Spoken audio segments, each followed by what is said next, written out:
الو،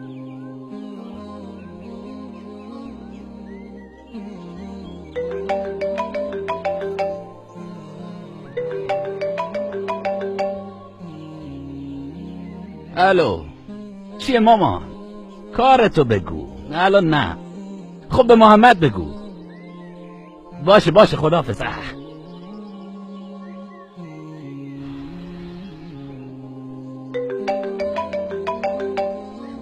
الو، چی شد؟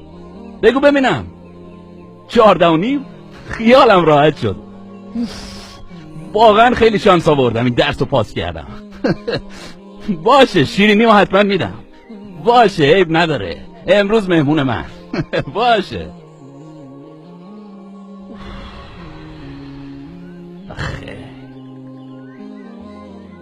خیلی خوششانسی ها. به خاطر اون درس واقعا خیلی نگرانش بودم. یعنی همه بچه ها خونده بودنش و آماده بودن، ولی من گفتم 1-2 ساعت قبل امتحان یه کارش میکنم. وای خدا. ولی منظورم نمرت نبود. پس چی بود؟ مادرت بهت زنگ زد. میدونیم که مادرت بهت زنگ زد یعنی چی؟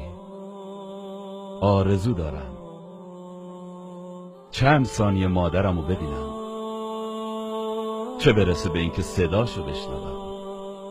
به خدا اگه صداشو بشنوم شاید تلفنو قطع نکنم. میذارم ساعتها برام حرف بزنه. شاید تو الان احساس منو نداشته باشی، چون مادرم دیگه پیشم نیست، رفت. الان متوجه منظورم شدی؟ وقتی مادرت زنده نباشه برای یه درس دیگه اینقدر خوشحال نیستی. برعکس، اون موقع همه چیزت فقط مادرته، مزاحم همیشگی. میدونی مادرمو چی صدا میکردم؟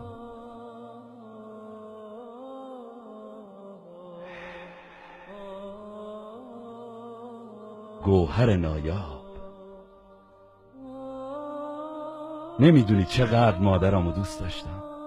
چه اسمی میتونم براش بذارم؟ خوشحالی یا خوشبختی؟ خوشحالی اینه که مادرت زنگ بزنه. من فقط یه چیزی بهت بگم. من یه فرشته داشتم که از پیشم پر کشید و رفت.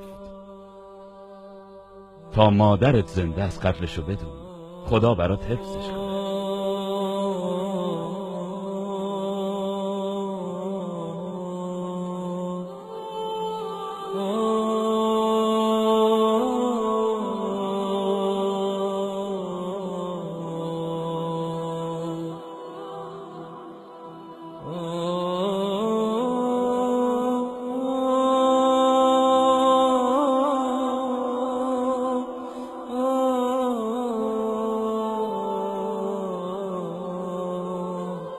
الو، سلام مادر.